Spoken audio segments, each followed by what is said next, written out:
ነገ ከሳውዛምተን ጋር የምናደርገው ተጠባቂ ትሬኒንግ የኤፍኤ ካፕ ትሬኒንግ 14 የበላ ነው ዋንጫ ነው። ገባሽ አይደለ? እጃችን የምናፍታታበት ለስፖርቲንግ እና ለቦርነማውዝ ጨዋታ እጃችን የምናፍታታበት ላይን አፕ እናወጣለን ነው የምላችሁ። ሮቴትድ የሆነ ግን ስቲል ጠንከር ያለ ነገር ማድረግ የሚችል ስኳድ ነው የምንሰራው። በደንብ አድርገህ ተከታተለኝ ነው የምልህ። በረኛ ላይ አፈር የበላኸውን ኬፓ 2 ዋንጫ ማምጣት ትችላለህ። እነዛን 2ቱን ለራያ ብዬ አንዱን ዋንጫ ከእጅ አፈር የበላ የሆንክ ሰው ያውን ከዚህ ማስወጣን አድከም የሆንክ ሰው የማ ኬፓን ይዘን እንገባለን። ራያ ሪላክስ ማድረግ ስላለበት ማለት ነው። መሀል ላይ ስንመጣ ጋብሪኤል እና ሳሊባን አናስገባቸው፣ ማረፍ አለባቸው። ገባር ለገዛ በተከታታይ በየ3 ቀኑ ሊጮቱ ስለሆነ ማለት መሀል ላይ በሳሊባ ቦታ ሞስኬራ እናስገባለን፣ በጋብሪኤል ቦታ ደግሞ ካላፊዮሪ እናስገባለን ማለት ነው። ተረዳችሁኝ አይደለ? ቀኝ ላይ ስንመጣ ደግሞ ቲምበር አሁንም ይረፍ ቤን ዋይት እናስገባለን። በቃ ትክክለኛ ላይ ነው። ቤን ዋይት ራሱ ይረፍ ካልሽ አርቴታ ቅር አይለኝም። ሳልመን ማስገባት ይችላል፣ ግን እኔ ቤን ዋይትን እመርጠዋለሁ ነው የምላችሁ። ግራ ላይ እኔ ሚድፊልድ ላይ ሉዊስ ኬሊን ብናየው በጣም ደስ ይለናል፣ ግን ሂንካፔ ማረፍ ስላለበት ግዴታ ሉዊስ ኬሊ ሌፍት ባክ ላይ ይጫወታል ማለት ነው። ኧረ በፈጠረሽ ሉዊስ ኬሊ ሚድፊልድ ላይ እንድትገቢ ሆነን አርቴታን የሆነ ነገር የራቆት ፎቶ ምናምን ያገኝበት አንቺ አርክ የሚሆንሽ ሰውዬ ማለት ነው። 6 ቁጥር ላይ ስንመጣ ደግሞ ያልተዘመረለት ጀግና ክርስቲያን ኖርጋርድን እናስገባለን እዚች ጋር ማለት ነው። ወደ 10 ቁጥርና 8 ቁጥር ከመምጣት በኋላ እዚች ጋር ትንሽ ለየት ልልባችሁ እችላለሁ። ኤቨርሼ ኤዜ ማረፍ አለበት፣ ግን ማርቲን ኦዲጋርድ ተመልሷል። ስለዛ ማርቲን ኦዲጋርድን እዚች ጋር 10 ቁጥር ደቅ እናደርገዋለን ማለት 8 ቁጥር ላይ ትንሽ ክፍተት ሊፈጠርብን ነው ማለት ነው። ዴክለር ራይስ መሰለፍ የለበትም እናውቀዋለን። ለዚህ ነው ሉዊስ ኬሊን እዚች ጋር አድርገው ያልኩት። ሂንካፔ ካልተጎዳ ሂንካፔን እዛ ጋር ሉዊስ ኬሊን እዚች ጋር ብታደርገው ቅር አይለኝም። እንደውም አስፈላጊ ከሆነ ጋብሪኤልን መሃል አስገብተህ ካላፊዮሪን ወደ ግራ አድርገህ ሉዊስ ኬሊን ሚድፊልድ ላይ አጫውተው። በቃ ግዴታ ሐሳቤን ቀይሬያለሁ። ሉዊስ ኬሊ ግዴታ፣ ምክንያቱም ኤዜ ተጎድቷል። ቡካዮ ሳካን እንፈልገዋለን፣ ለቦርንማውዝ ጨዋታ እንዲያርፍ እንፈልጋለን። መሃል ላይ ሚድፊልድ ላይ 10 ቁጥር እሱን አሳትፈን 8 ቁጥር ኦዲጋርድን ማድረግ አይነፋም። ስለዛ ኦዲጋርድ በደም ሻይን ያደርጋል። ሉዊስ ኬሊ ደግሞ የዴክለር ራይስን ቦታ መሸፈን ይችላል ብዬ ስለማስብ ሉዊስ ኬሊን ወደዚህ አምጥቼዋለሁ። እዛች ጋር ካላፊዮሪ ግባና መሃል ላይ ጋብሪኤልን አጫውተው።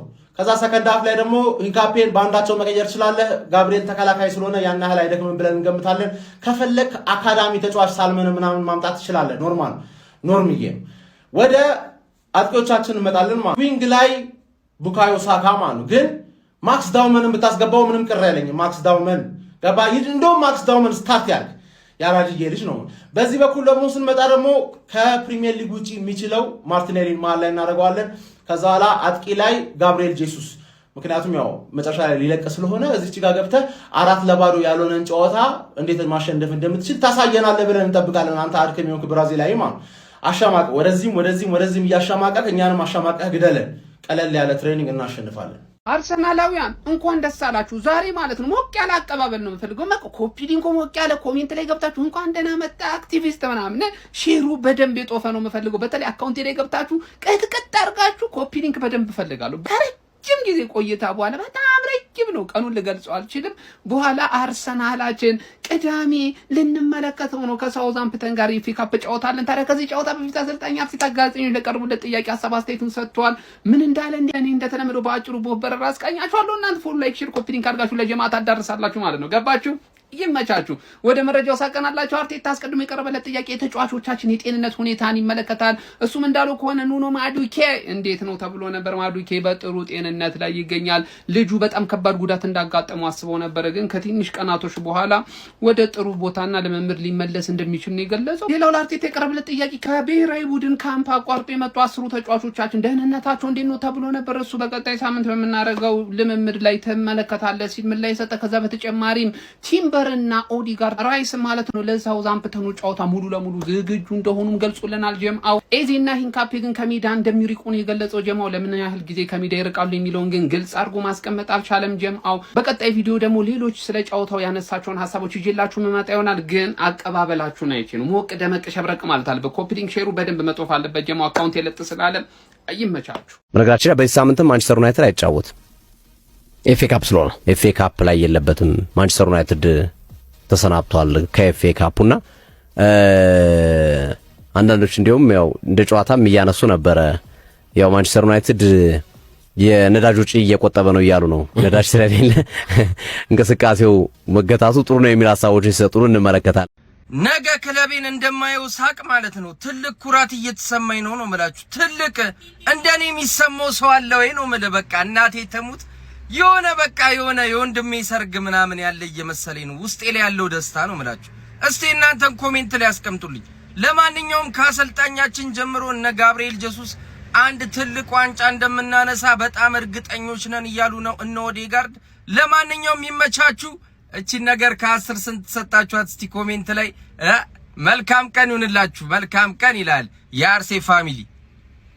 እሺ ሊቨርፑላን ከነገው ከማንቸስተር ሲቲ ከኤፍ ኤ ካፕ ጨዋታ በፊት በዛሬው ዕለት እንግዲህ አሰልጣኛችን አርኔ ስሎት ጋዜጣዊ መግለጫ ሰጥተው ነበር። በጣም ነው የሚደብረው። አሊሰን ቤከር በጌታ ስም ሙሉ ሲዝኑን እንግዲህ ከዚህ ዓመት ከውድድር ውጭ ሆኗል ማለት ነው። እጅግ በጣም የሚያስጠላው ያን ያህል ከባድ ይሆናል ብለን አልጠበቅንም። አሁን ከፊት ለፊታችን ያሉብንን ቢግ ጌሞች ቻምፒየንስ ሊግን ጨምሮ አላቅም ሊቢያስ አላቅም ግን ማማርዳሽቪሊ ጊዜው ያንተ ነው፣ ተጠቀምበት። በተጨማሪ መጠነኛ ጉዳት አጋጥሞት የነበረው መሐመድ ሳላ ለነገው ጨዋታ ብቁ ሆኖ እንደሚደርስ እንግዲህ ስሎት ተናግረዋል። እንዲሁም ለረጅም ጊዜ በጉዳት ምክንያት ከሜዳ ርቆ የነበረው አሌክሳንደር ኢሳክ ከተቀያሪ ወንበር ምናልባት ተነስቶ እድል ሊሰጠው እንደሚችል ነው እንግዲህ ስሎት ፍንጭ የሰጡት። የጀረሚ ፍሪምፖንግ ሁኔታ ያው ቀለል ያለ ጉዳት መሆኑ ተገልጿል። እናም የሱም ሁኔታ ታይቶ እንደሚወሰን ነው እንግዲህ ስሎት የተናገሩት። ፋሚሊ እኔ ግን የአሊሰን ነገር እጅግ በጣም ነው የቆጨኝ። ብቻ ቅድም እንዳልኳችሁ እንተማመንባለን። ማማርዳሽቪሊ ከዚህ ሁሉ ጉድ ታውጣናል። ይመቻችሁ። ሊቪያንስ አይንሽን ማየት አልፈልግም።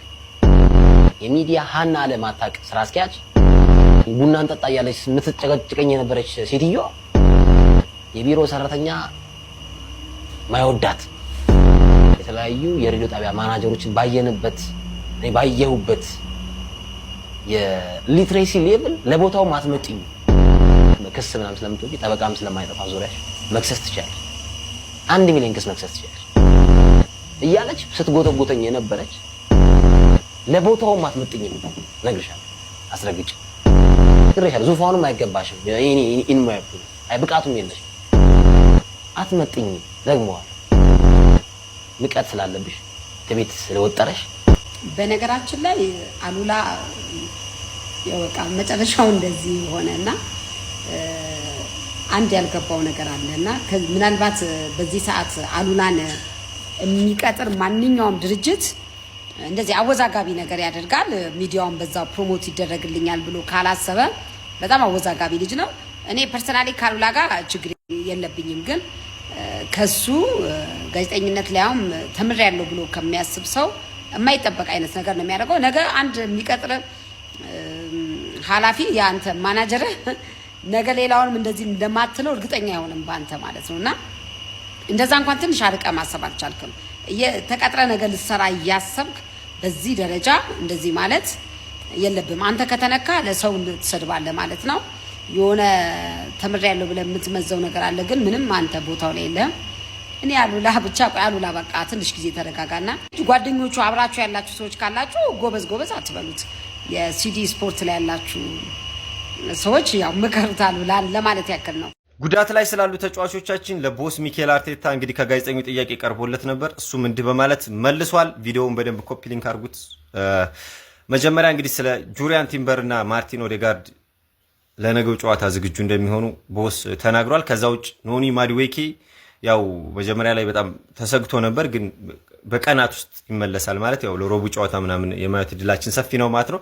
ከዛ ውጭ ስለ ኤብሪች ኢዜ እና ስለ ፒየሮ ሂንካፒ መቼ እንደሚመለሱ ስፔሲፊክ የሆነው እንዴት መናገር ፈቃደኛ አይደለም ሀቢቢ። ከዛ እንግዲህ ከኢንተርናሽናል ብሬክ ላይ የነበሩ ተጫዋቾች ምናምን መቼ ይመለሳ ባለፈው ከብሬክ የተመጡ ተጫዋቾች መቼ ለጨዋታው ዝግጁ እንደሚሆኑ ጠይቀውት ነበርና ጀለስ እንግዲህ ነገ ላይ ለማንኛውም የተሻለውን አስተላለፋችንን ጠንካራውን ሆነ አስተላለፍ ታያላችሁ ብሏል። ብዙዎችን ተጫዋቾች እናያለን ማለት ነው። ሀቢቢ ይመቻችሁ። የሚገርም ነው ጀማው ሸሌሲ ሙሉ ለሙሉ ከጉዳት አገግሞ ወደ ልምምድ መመለስ ኤቨርተን። ኧረ ጆባኒ እባክህ፣ ኧረ እባክህ ቢያንስ የራሳችንን ስም እንኳን ቀለል አድርገህ ጥራው። እንዴ እኔ እንዴት ነው ስሙን ያመጣኸው? እንዴት ነው ይመጣል? እኔ እኮ ፈራው ሰገው እኮ ልናገር ራሱ ጆባኒ። እንዴ ሁለተኛ እስኪኛ ተጫዋች አይደለም እንደዚህ አህያም ችግር የለም። እንዴት ነው እኔ ስም እንዴት ነው እንደዚህ የሚመጣው? እንዴ እኔማ ይሄንንማ ኤልያስ ተባበል ልትለው ነበር የመሰለኝ። እንዴት ነው ያመጣኸው? ኧረ እባክህ በሚካኤል ኧረ በገብርኤል እንደው በአለ ኧረ እንደው በሁሉም ጆባኒ እንደው ቢያንስ አታዋርደን፣ የራሳችን አታሳጣን። በስትክክል ጥረው ቢያንስ አቀራርቦ ኧረ እባክህ የሸፊደል ደስ አይልም ጆባኒ። እንዲህ ተው በቃ ተው ጆባኒ። እንዲህ ኤብሬቼዜና ሂንካፔ ላልተወሰነ ጊዜ ከሜዳ ይርቃሉ። ሚኬል አርቴታ የነገውን ጨዋታ በተመለከተ ጋዜጣ መግለጫውን እየሰጠ ይገኛል። በጉዳቶች ላይ ያነሳቸውን ዋና ነጥቦች በአጭሩ እንመለከታለን። እንደተለመደው ኮፒ ሊንክ እንዲሁም ደግሞ ላይክ እና ፎሎ እያደረጋችሁ እስከ መጨረሻው እንድትካተሉ ጋብዛችኋለሁ። መጀመሪያ ማርቲን ኦዴጋርድ እና ጁሪያን ቲምበር ሙሉ ለሙሉ ከጉዳታቸው አገግመዋል። የነገውንም ጨዋታ ሊሳተፉ እንደሚችሉ ሚኬል አርቴታ ተናግሯል። ኖኒ ማዱኬን በተመለከተ የደረሰበት ጉዳት ቀላል እንደሆነ እና በቀናቶች ውስጥ ወደ ሜዳ ሊመለስ እንደሚችል ሚኬል አርቴታ ተናግሯል። በተጨማሪም ኤብሬቼዜና ፒየር ሂንካፔን በተመለከተ ላልተወሰነ ጊዜ ወደ ሜዳ አይመለሱም፣ ወደ ሜዳ የሚመለሱበትንም ቀን አላቅም ሲል ሚኬል አርቴታ ተናግሯል። በተጨማሪም ዊሊያም ሳሊባ፣ ጋብሪኤል ማጋሌዥን ጨምሮ የሀገራት ጨዋታዎችን ያልተሳተፉ ተጫዋቾች የነገው ጨዋታ ላይ እንመለከታቸዋለን ተብሎ ተጠይቆ ነበረ። ሚኬል አርቴታ ማጠር ያለ መልስ ነበር የመለሰው። የነገውን ጨዋታ ጨምሮ በሚቀጥሉት ጨዋታዎች ላይ አብረን የምንመለከተው ይሆናል ሲል ሚኬል አርቴታ ተናግሯል። ሚኬል አርቴታ በጉዳቶች ላይ ያነሳቸው ነጥቦች እነዚህን ይመስላሉ። ምናልባትም ወደ በኋላ የሚወጣ አዳዲስ መረጃዎች ከልጅ የላችሁ መጣ ይሆናል። ኮፒ ሊንክ እንዲሁም ደግሞ ላይክ እና ፎሎ ማድረግ እንዳይረሳ። ምን እንዳለ ሰማችሁ ሀቢቢ? ይሄ ሰውዬ እኮ ቀልዱ አይጠገብም እኮ። እንግዲህ ጋዜጠኞች ለነገው ጨዋታ ማንኛውም በረኛ ነው የምታሰልፈው ብለው ይጠይቁታል እና እድሜው ከ32 ዓመት በታች ነው። ሁለት ቋንቋዎች ይናገራል። ሲቀጥል የቀኝ እግር ተጫዋች ነው። እኔ ታዲያ ምን ይባላል አሁን? እስኪ ገምቱ እናንተ ማን ሊያሰልፍ እንደሚችል ማለት ነውና እንደዚህ ብሎ መልሶለታል ሀቢቢ። ይመቸው አቡ ይመቸው። እኔ ግን እንትና ላይ ሁሉ ኬፓን ይመስለኛል ያው ብዙ ጊዜ የዛኛውም ላይ እሱን ስለሚያሰልፈው ማለት ነውና ብቻ ጀለስ ግን ይመቻት። ሊቨርፑሎች ማለት ነው የኢዛክ መመለስ ገና ሰለብሬት አድርጎ ሳይጨርሱ ማለት ነው አሊሰን ቤከር እስከ ሲዝኑ መጨረሻ ድረስ ተጎዳባቸው። በጣም የሚያሳዝን ዜና። ሌላ በዚህ ሳምንት የሚያሳዝን ዜና መስማት ማፈልጉ ከሆነ እዚህ ታች ላይ ማስቀምጠላችሁ ማለት ነው የሞአዝ ቻሌንጅ የተሰጠው ማለት ነው የሴፍ እንትን አካውንት ማስቀምጠላችኋለሁ። እየገባችሁ 10 ምናምን ሺህ ፎሎወር ነው የቀረው ማለት ነው። የፈጠነ በሁለት ቀን ውስጥ 100 ሺህ። አሁን ይሄንን መተውት ሰዎች በሙሉ የገባችሁ ፎሎ አድርጉት ማለት ነው።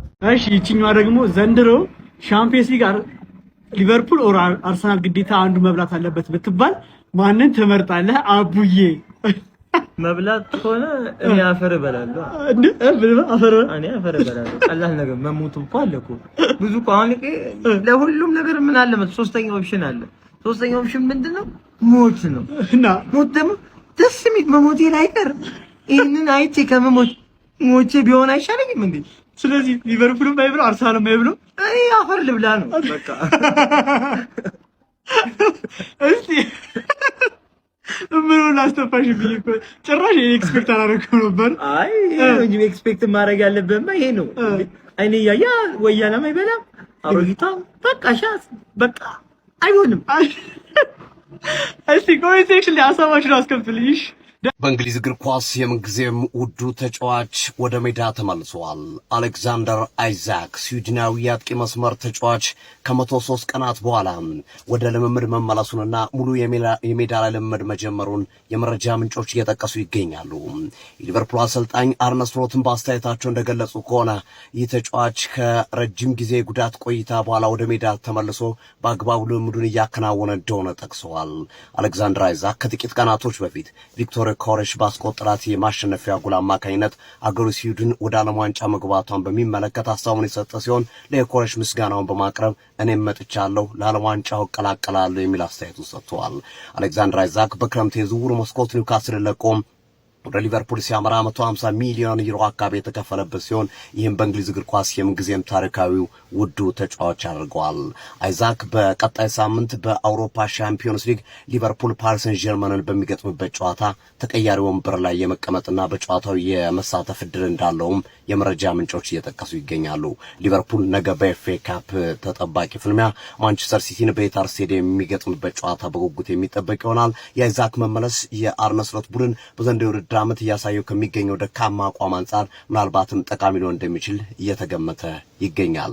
አይዛክ በሊቨርፑል ሕይወት አልሰመረችለትም፣ ጥሩ አጀማመርም አላረገም። ጉዳትም በዛ ላይ ተጨምሮ የተጫዋቹን እንቅስቃሴ አዳክሞት እየተመለከትነው እንገኛለን። ከዚህ በኋላስ አይዛክ ወደ አቋሙ የሚመለስ ይሆናል? አብረን እንመለከታለን። ሐሳብ ስጡበት። የፕላስ ምልክቱን በመጫን ፎሎ አድርጉ። ይህ ትረታስዲ ስፖርት ነው። መልካም ድፍን ዓለምን እያስገረመ የሚገኝ ተጫዋች ነው።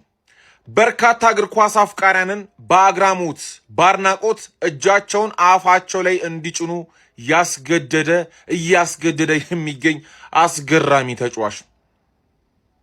ስንቶቻችሁ ይህንን ተጫዋች ታውቁታላችሁ? ክሪስቲያን ኮቫኒ ይባላል። የተወለደው እንደ ፈረንጆቹ አቆጣጠር 2006 ዓመተ ምህረት ላይ ነው። አሁን ላይ 19 ዓመቱ ነው። 1 ሜትር ከ89 ሴንቲሜትር ይረዝማል። በጣም ረጅም የሚባል ተጫዋች አይደለም፣ ግን ነፍስህን ነው የሚያስጨንቃት ነው ምልህ። ድሪብል ሲያደርግ ጥቁሩን ይማር በሉት። አስገራሚ ተጫዋች ነው። በጀርመን ቡንደስሊጋ በሊቨርኩሰን ቤት ዓለምን እያስደመመ ይገኛል። ይህ ተጫዋች በሊቨርኩሰን እና በአርሰናል መካከል በተደረገው ጨዋታ ማንነቱን በደንብ አድርጎ ያሳያችሁ ይመስለኛል። ሳሊባን ጭምር ፈትኖት ማለት ነው። እና ይህ ተጫዋች በጣም የሚያስገርማችሁ መሸጫ ዋጋው ራሱ 40 ሚሊዮን ዩሮ ነው። እናም ይህ ተጫዋች አርሰናል ሊቀላቀል እንደሚችል እየተነገረ ይገኛል። ጠንከር ባሉ ሚዲያዎች ባይወጡም በታብሌው ደረጃ ስሙ ከአርሰናል ጋር ተገናኝቷል። አርሰናል ይህንን ተጫዋች በዚህ ገንዘብ አስፈርሞት ማለት ነው። ይህ ሁነኛ 9 ቁጥር ምናምን እኮ ሊያደርጉ አይደለም። ሁነኛ ተመራጭ ተጫዋች ሳይሆን ለስኳድ ዴብዝም ሊጠቀሙ። አርሰናል ዘንድሮ ጨክኗል። እናንተ ክሪስቲያን ኮቫኒ እመኑኝ፣ ወደፊት ይህንን ስም ታስታውሱታላችሁ። አርሰናል 4 ጨዋታዎችን ካሸነፈ በሚቀጥሉ ጊዜያቶች በታሪኩ ለመጀመሪያ ጊዜ ሚካኤል አርቴታ በአንድ የውድድር ዓመት ብዙ ጨዋታ ያሸነፈው አሰልጣኝ ሚካኤል አርቴታ ተብሎ በታሪክ ይሰፍራል። 4 ጨዋታ ካሸነፈ 1971 ላይ 41 ጨዋታ ነው ያሸነፉት። ለማስተካከያ 41 ጨዋታ 3 ጨዋታ ነው የሚቀራቸው ሪከርዱን ለመጋራት። 4 ጨዋታ ካሸነፉ ግን አርሰናሎች ሚካኤል አርቴታ የመጀመሪያው ታሪካዊ አሰልጣኝ ይሆናል። በአንድ የውድድር ዓመት 42 ጨዋታዎችን በማሸነፍ የመጀመሪያው ታሪካዊ አሰልጣኝ ይሆናል።